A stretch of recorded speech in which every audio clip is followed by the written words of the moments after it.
meie päeva viimane vestlus ja tõesti, see on vestlus, algab ka nüüd kohe ja see on siis arutelu ja vestlusring. Anna-Kaisa Oidermaa on siin üks nendest, kes minu kõrval ja Laura Simenson, personaaltreener. Palun teid lavale. Ja tervitame siis Anna-Kaisat ja Laurat väikese aplausiga ka. Olge head. Nii, meie tänasele pensionipäevale kohaselt päeva viimane teema, kuidas elada pikalt ja õnnelikult ilma, et vaimne ja füüsiline tervis meid pidurdaks. Noh, ma ei tea, siin on kõige lihtsam vaadata kahte hetk tagasi laval käinud inimest ja saab aru, et nende käest tuleb see skript maha kirjutada ja nii laias laastus ongi. Aga ma küsin hästi konkreetselt teie käest, et kui palju te ise mõtlete selle peale oma mingite valikute tegemise juures, et kas see nagu on aitab mind kaasa otseselt selle eesmärgi saavutamisel või see ei aita kaasa? Kas see skaala või see kaalumine on aktiivne ja teadlik või saab mõnes kohas ikkagi otse ja nagu üle ka lastud selle asjaga? No mina näiteks mõtlen väga palju tegelikult vananemise peale just, no ma ei teagi, just kunagi, kui ma olin 20-ndates, see oli juba päris ammu, siis minu psühholoogist mentor, kes siis oli umbes 50-ndates, just nagu imestas, et issand, et miks sina ja teie noored kolleegid, miks te mõtlete nii palju see vananemise peale, et mina küll teie vanuses ei mõelnud, on ju, aga kuidagi tundub see ikkagi nagu oluline kuidagi endale luua pilti sellest, et milline ma olen inimesena, mida ma oskan, võib-olla vähem isegi sellest, et mis mul on, aga et kuidagi, mis ma olen endasse siis niimoodi immutanud elu jooksul ja mida ma olen teinud. Ehk sa mõtled nagu siis mingi ajapiiri peale, et mis sul siis on, mida sa siis oskad, mida sa siis Mhm, tead või? mhm. Ja näiteks ma tahaks kindlasti minna veel, noh, mitte päris pensionieas, aga kunagi psühhoanalüütilist teraapiat õppima. Mul on nagu niisugune Aga miks sa enne mõte. ei lähe õppima seda? No tahaks midagi hoida nagu varuks, et oleks põnev Päriselt ka, ikkagi. mõtledki nii, et ma hoian seal varuks, et siis on Mhm. mul pensioniaeg, siis on natukene teine tempo, teen seda siis. Nii ma mõtlen, jah. Oi kui tore. Nii, kuidas sinuga, Laura, on? Mina mõtlen selles mõttes samamoodi, et võib-olla tooks siia juurde veel selle, et mina mõtlen pigem selles mõttes, kuidas ma tahan ennast tunda vanemas eas, et mis samme ma täna astun selleks, et ollagi 60, 70, 80-aastaselt ka tugev ja terve ja saada iseendaga hakkama. Mis sammud need on siis, mida sa astud selleks, et tunda neid asju, mida sa tahad tunda? Igapäevaselt liikumine, treeningud, täisväärtuslik toitumine, piisav uni ja kindlasti ka lähedaste ring, kes mu ümber on, et kellega mul on suhelda, kes hoolivad minust, kellest hoolin mina, et mul on see sotsiaalne ring ka nii-öelda piisav. Mulle tundub, et meil tänase päeva üks selliseid nagu suuremaid mingi niidina, hakates peaaegu seda päeva siin vaikselt teiega vesteldes kokku võtma, on olnud see, et inimese sees on ju üks huvitav paradoks või üks huvitav vastuolu, eks.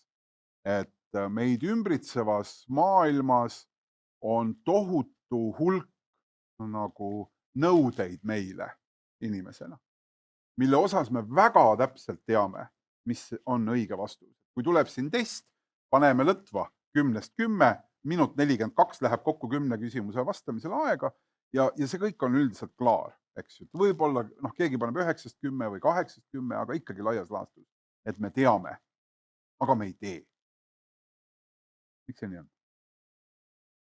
Ma arvan, et siin tulevadki kõigil inimestel erinevad nagu takistused, aga näiteks mida mina personaaltreenerina siis oma töös igapäevaselt võib-olla näen ja kõige rohkem tähele panen, ongi see, et jah, me teame, aga me ei rakenda neid, sest et kogu aeg tundub, et see on kuskil kaugel, meil on aega ja me ei prioritiseeri iseennast või oma vaimset ja füüsilist tervist tegelikult, et need jäävad tavaliselt kuskile tahaplaanile, et alati on tähtsamad nii pere kui töö kui kõik need investeerimised, kõik need asjad ongi tähtsad, aga peaks ka vaatama seda, et mina sealjuures täna oleksin terve ja hoolitseksin enda eest. Aga mulle tundub, et me ei tee seda, me teame, et see on oluline. Jah, aga ma ei Eriti teegi. nagu vaimse tervise asi, keegi, kui sa ükskõik kellega sa teed selle testi, eks ju, et küsid, et vot siin on 1-10, et kui tähtis on vaimne tervis.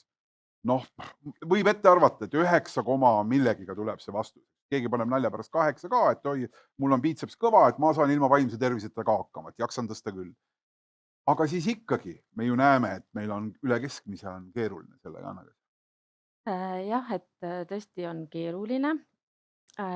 Ja samas me teame tõesti neid asju, mis tegema peaks, eks ju, et ma, Laura, sinu siis nende nippidele ma lisaks veel juurde ka näiteks sellise positiivsete emotsioonide tekitamise teadliku maailma, et on need 5 vaimse tervise vitamiini, mis ma panin ka särgi selga, et ma ära ei unustaks juba, et mis need kõik on. Aga jaa, et mina jällegi väidaks, et tegelikult me ju ka teeme neid asju. Sa ju ka kindlasti oled teinud midagi, näiteks juba täna võib-olla isegi enda heaks, on ju. Et me teeme, aga võib-olla me ei tee neid nii sihipäraselt, me ei mõtle seda läbi, et kus mu päevas siis on kõik need head asjad, mis ma võiks teha. Ja teine asi on see, et no meil ikkagi on ikka mõnus korralik selline pinge ja stressi nivoo, mis meile kogu aeg kaela sajab, eks ju. Et just siin ju hiljuti sai täis 5 aasta juubel koroona siis ilmnemisest, on ju. Et kui sel hetkel, eks ole, see tohutu stress meile kaela sadas, praegu kõik need uudised, mis me jälgime, noh, see on ikkagi väga selline tugev pinge, on ju. Siis noh, see on hästi inimlik, normaalne selline küll tahtmatu reaktsioon, et me pigem siis ikkagi hakkame natuke tegema enda turgutuseks nii-öelda neid asju, mis tegelikult ei aita meid toime tulla selle raskuse ja stressiga ja mis pigem kahjustavad meid. No näiteks. Noh, pigem näiteks niimoodi, et kuidagi on olnud hästi pingeline päev, aga ma ei lähe noh, näiteks niimoodi jala koju või ei lähe jalutama, linnulaulu kuulama ja kevadõhku nuusutama ja lähen hoopis ränsaki, viskan pikali ja ma ei tea, kas doomscrollin või vaatan mingeid õudsaid uudiseid või noh, vaatan mingisugust üsna, ma ei teagi, vähetähenduslikku sarja, mille kohta minu poeg ütleb brain rot. Et noh, midagi noh, et see kuidagi loomulik on see, et kui on palju stressi ja pinget, siis me valime need kehvad valikud või siis ikkagi selline ebatervislik toit, alkohol, kanep, igasugu muud ained. Et see on nagu selline mõnes mõttes loogiline asi, mis me teeme Aga inimestena. miks see nii on? Et me ju ikkagi teame, et lõppkokkuvõttes see on nagu on see mõnu ja mugavus on ülikiire, aga No seda ongi. aga noh, et sellest tegelikult kasu ei ole. Jah, aga et ilmselt selleks pingutuseks on ju, et teha midagi kasulikku, ei ole enam jõudu ja siis võtad selle, mis on selline kiiret sellist mõnutunnet toob. Et see on hästi noh, inimlik. Ehk mis on nii-öelda lihtsamini kättesaadav, et Nojah. sinna meid sageli ära viiakse või need rakendused on selle peale ju ehitanud ka. Et kas me saame seda teisipidi pöörata ka siis noh, ma ei tea, sellesama rahatarkuse teema juurde, et lihtsam on, noh, ma tean, et ma pean seda tegema, aga lihtsam on olla veendunud, et homme alustan, et lükata seda sellisena lihtsalt edasi enda jaoks. No eks ikka loomulikult, et noh, et selleks, et mingisugust sellist head harjumust enda ellu tuua, et noh, sa pead ikkagi noh, peadki mingi muutuse tegema oma sellistes igapäevarutiinides ja noh, põhimõtteliselt selleks on ka ju niisugused lihtsad nipid, et noh, näiteks seod selle positiivse harjumuse mingi asjaga, mis sa nagunii teed, on ju, et ma ei tea, pesed hambaid ja sa siis teed ka alati 10 kükki või pesed hambaid, paned alati teed ülekande 1 euro läheb kuskile sambasse, on ju. Et kui sa seod juba selle olemasoleva rutiiniga, siis lähevad need asjad kergemini harjumuseks tegelikult.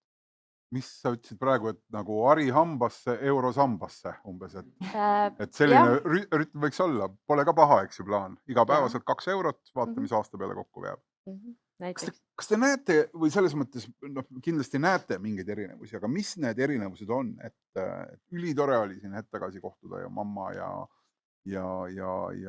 Viiviga ja siis ikkagi seesama, mida Lev rääkis siin enne, et nendel tema vanaema, vanaisad kirjeldades, et kuidas see põlvkondade erinevus, et kui te nagu oma kogemuse pinnalt mõtlete, et mis eristab mingeid põlvkondi, kellega te olete kokku puutunud ja mida võib-olla siis võiks olla nendelt erinevatelt põlvkondadelt õppida? Mis on see, mis on eri põlvkondade tugevused nagu teie silmis? Võib-olla see vanemad reaalselt näiteks, kui ma näen seda, kui inimesed jõuavad minu juurde treeningusse, on see, et nemad täna saavadki aru, et nüüd ongi see viimane hetk alustada, et oma tervist paremaks muuta või vähemalt säilitada seda, mis on juba siis olemas ja tehtud. Samal ajal kui võib-olla noorematel on nagu lihtsam lükata seda just samamoodi edasi, et sul on seda ruumi, kuhu minna, aga samas on jälle see, et kui sa alustad täna nooremana, siis sa tegelikult ehitad selle vundamendi, et ollagi hiljem tugevam ja tervem, et sa jõuaksid ka selle, et kui sa väga tore ongi mammat ja Liilit vaadata, et nad on elujõulised, nad jõuavad asju teha, aga samal ajal näiteks mõelda, kas see oleks võib-olla see elu, mida sa tahad, et kui sa oled 70 ja oled seal 10-15 aastat kodus toas, sellepärast et pea käib ringi ja ei jõua lihtsalt enam toast välja minna, et see võib-olla ei ole see elu, mis sa tahad, aga sa peadki tegema need sammud siis juba varem, et seda Mm. saavutada siis, et sa saaksid terve olla. Mm. Nii on ja et no põlvkondadest või kui mõtleme nagu nooremad või vanemad inimesed, et no mina päris palju oma töös puutun noortega kokku ja nende noortega, kellel on vaimse tervise raskused, siis sellest hoolimata noortel inimestel ikkagi on energiat ja neil on kuidagi sellist noh, nagu sisemist kuidagi nagu jõudu ja neil on ka omamoodi sellist lootusrikkust rohkem, eks. Et ma arvan, et see on see, mida noh, väga võiks kuidagi ise meenutada, kui oled juba sellises väärikas eas. On nii tore, et sa näitad Jah. enda peale, muidugi, No muidugi. ma ei hakka sinu Tuli peale ju siin, näitama, jah.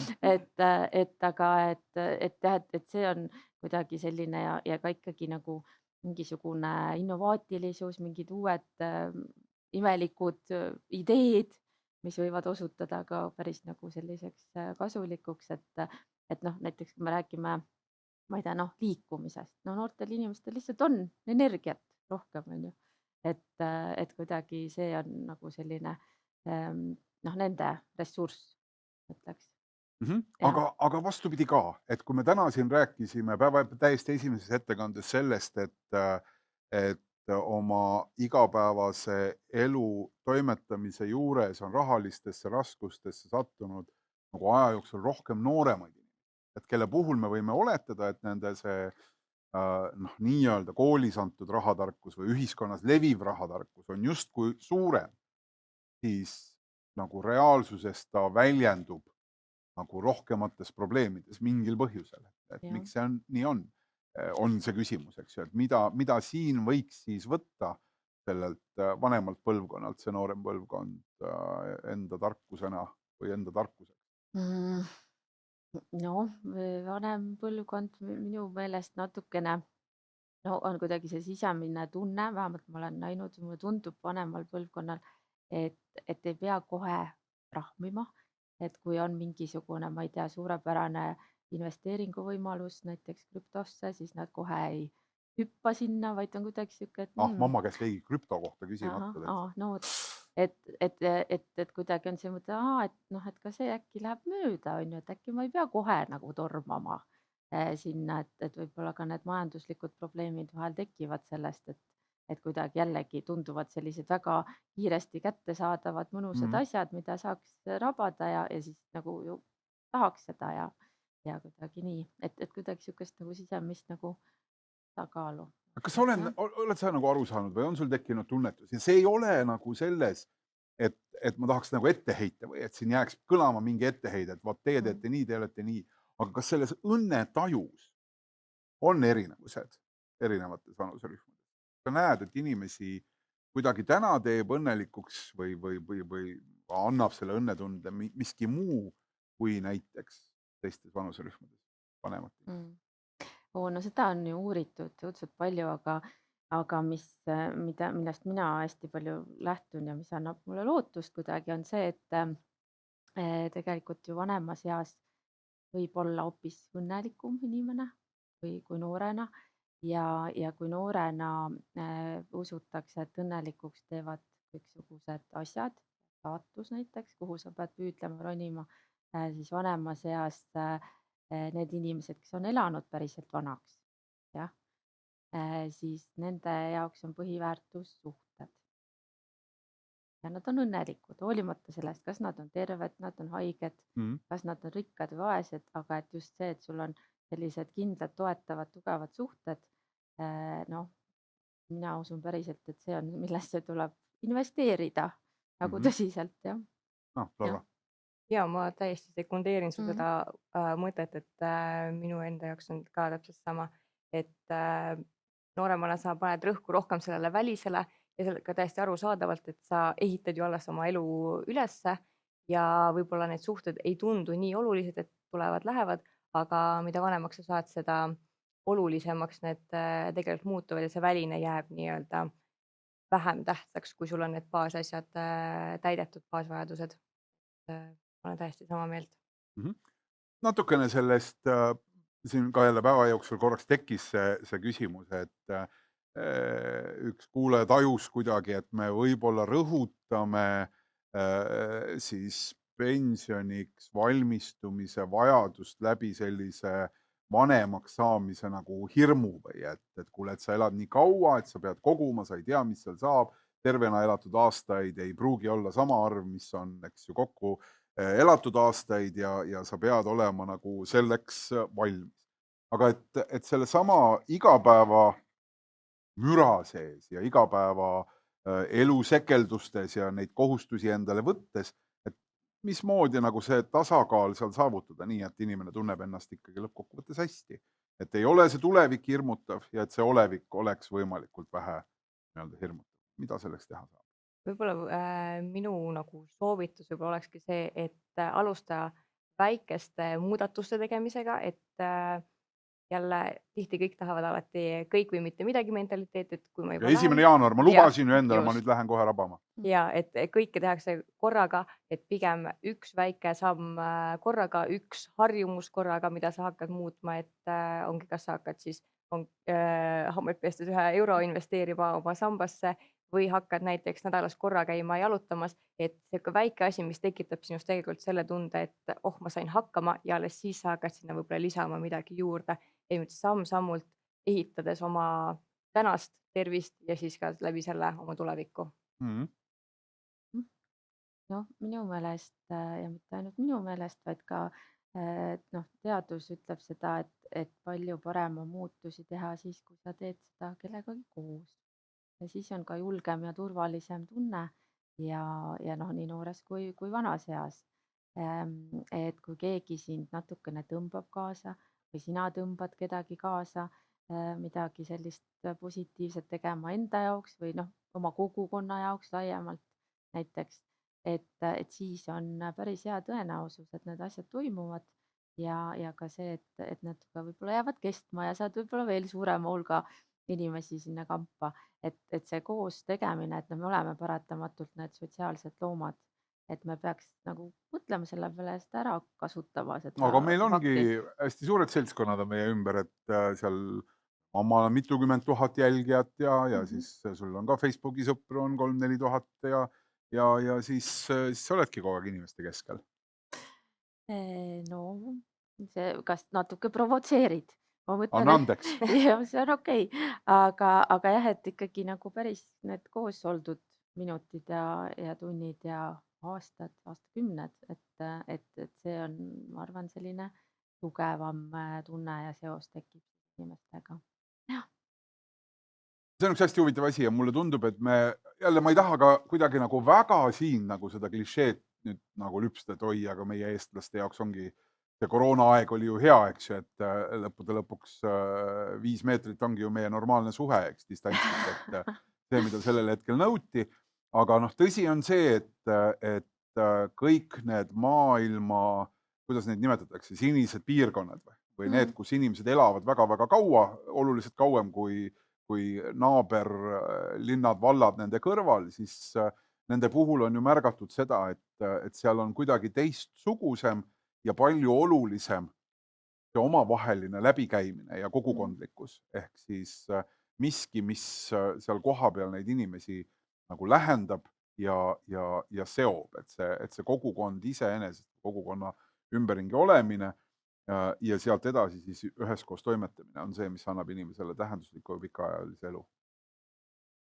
jah, Noogutad. ja Väga hea. Jah. ma noogutaks küll, et ka loomulikult, kui räägime sellest, kus meil on hea olla, et ikkagi need asjad, mis meil jäävad elus meelde, et mingisugused suhtlemisega seotud positiivsed olukorrad, looduses olemine, kunst, enda loovus, et see on see, mida me saame ka endale kaasa võtta ju vanadusse ja siis ka neid mälestusi välja võtta hiljem ja mõelda, et tegelikult oli päris mõnus siiani elu ja see ka toetab ja viib edasi. Jah, jälle, et lihtsalt elust endast, et selle juures ilmselt peab ka nagu vaatama, eks, et mille nimel või mille peale sa nagu töötad, et see positiivne tunne võib tekkida. Nägin lähedalt ühte väga emotsionaalset inimeste väga tugevat sellist meie kogukonna tunnet tekitanud üritust, kus pärast üksikosalised jagasid, et et ma käin siin, sõidan üle Eesti ringi ja olen käinud seal peaaegu Läti piiri ääres ja siin Paides ja olen näinud Vändras, nüüd käisin ja et alati on tore ja inimesed kohtuvad. Aga see vorm või see, mille pärast käiakse, oli siis planeerimised, üritused, mis rääkisid tuuleparkidest. Ehk siis neid liitis ja täiesti ilma igasuguse irooniat, et see oli ühe vestluse sisu. Et see liitis miski millegi vastu väga aktiivselt olemine.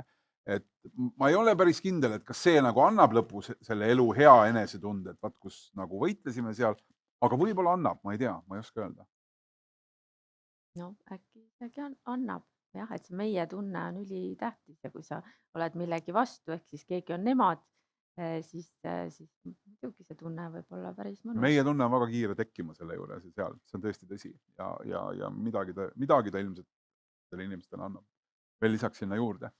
Anname mingi 1-2 nagu soovitust ka just järjekindluse kontekstis, eks ju, et siin natukene on olnud juttu, meie seesama pensionipäev väga palju viitab sellele, et see järjekindluse hoidmine, väikeste sammudega suurte tulemuste võtmine on see, mis töötab ja mis aitab, et ühest küljest alustada ja teiseks küljest nagu püsida sellel teel liikumas eesmärgi poole, et kuidas seda saab saavutada, mis need head väiksed võtted oleks?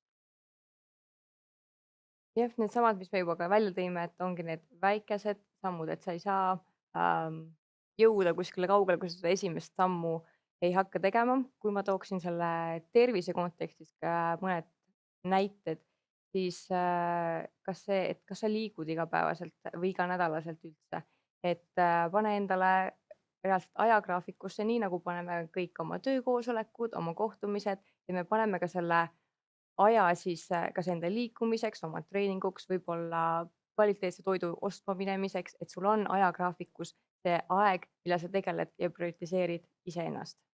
Ja niimoodi nagu järjepidevalt on see nädalas korra, on see iga päev, nii nagu kellegi elu mingis ajahetkes lubab. No kas see ei ole siis egoistlik, et ma panen ennast nagu kõigepealt, et ikka peab tegema asju ja pered ja sõbrad ja tuttavad ja Mina usun, et ikkagi nii nagu ka täna on läbi käinud, et ega mitte kedagi teist ja sinu pension ei huvita, kui sina seda ise ei tee.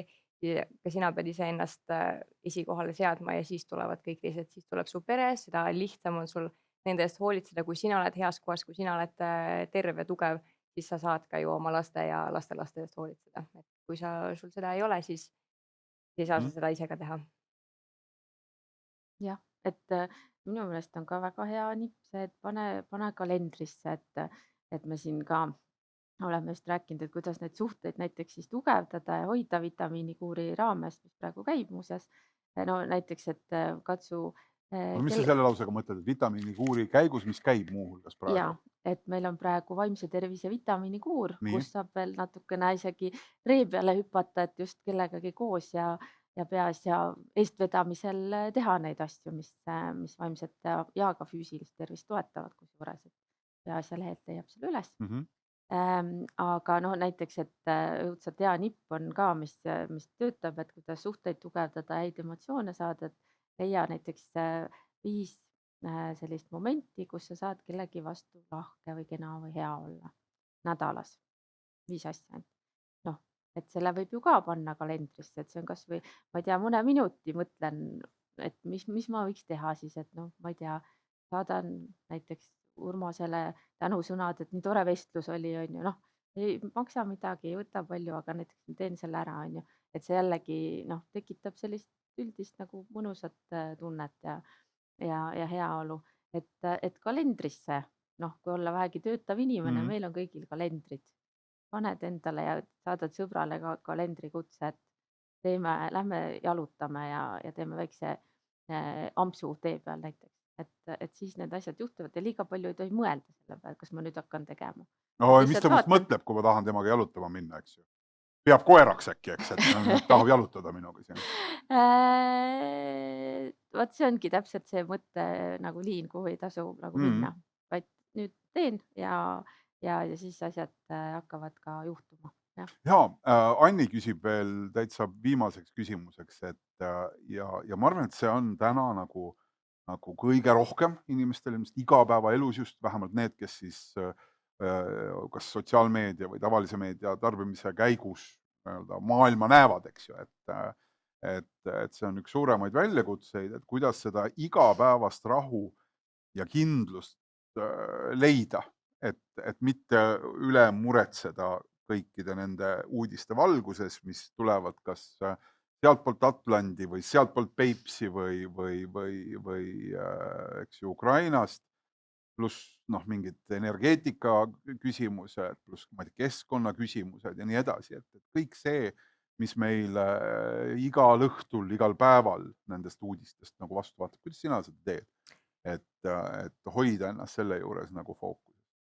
Minu üks kindel reegel on see, et ma ei vaata neid õhtul ja ka hommikul ärgates, vaid võib-olla päevasel ajal ma vaatan korra üle, mis on toimunud, aga et see ei ole minu õhturutiini osa, et ma lähen nüüd vaatan AK ära ja siis ma lähen magama, vaid sest ma ei taha neid endaga kaasa sinna võtta, mõelda õhtul nende asjade peale, vaid võib-olla päeval vaadata üle ja mõeldagi selle peale, et No mis sa päeval siis üle vaatad? AK-d eilset ei vaata üle? ei no uudistes lihtsalt vaatan Uudistes, korra üle, mis on siis toimunud ja võib-olla ka mitte igapäevaselt, sest et need on jälle need asjad, mida võib-olla Killu tõi päeva algusest välja, et pead aru saama, mida sina saad muuta, mida sina ei saa muuta ja tegeleda siis nende asjadega, mille üle sinul on täna kontroll, mis ongi siis sinu tervis, sinu pension, sinu tegevused, et sina ei saa kontrollida USA kahjuks. Ja võib-olla isegi tahaks, et jah, võtta see kontroll asjade üle, mis sul on. Et tegeleda rohkem nendega, mille üle sul on kontroll. Just. Nii on, aga mis sinu retsept on, kuidas sa teed seda? No ma ikkagi ka üritan vähem lugeda üldse neid uudiseid, aga no ikkagi katsuks päeva täita sellega, mis on oluline ja mis toob neid vaimse tervise vitamiine, et ma ei tea, loodusesse minek, et lähed ja katsud kõigi meeltega seal nagu osaline olla, et noh, see lülitab kindlasti ümber, et see kindlasti ei muuda härra Trumpi otsuseid, kuid see tekitab meile sellise hingetõmbepausi, on ju, et me saame korraks rahuneda ja siis edasi minna oma tegevustega või minna või muuseumisse või head raamatut lugeda või head filmi vaadata või oma sõbral käest kinni võtta, et noh, sellega sa korraks teed selle ümberlülituse ja siis see annab juba jõudu, et kõigega nagu toime tulla, mis vaja. Väga tore. Suur aitäh teile selle vestluse eest. Tõmbame siia selle joone vahele ja ma loodan, et siit nendest lõpumõtetest küll leidis igaüks muu hulgas seda, kuidas siis oma seda igapäevast ärevust natukene paremini juhtida ja võib-olla lausa rolli all hoida. Ehk siis teie ees siin olid Anna-Kaisa Oidermaa ja Laura Siimenson. Aitäh! Ja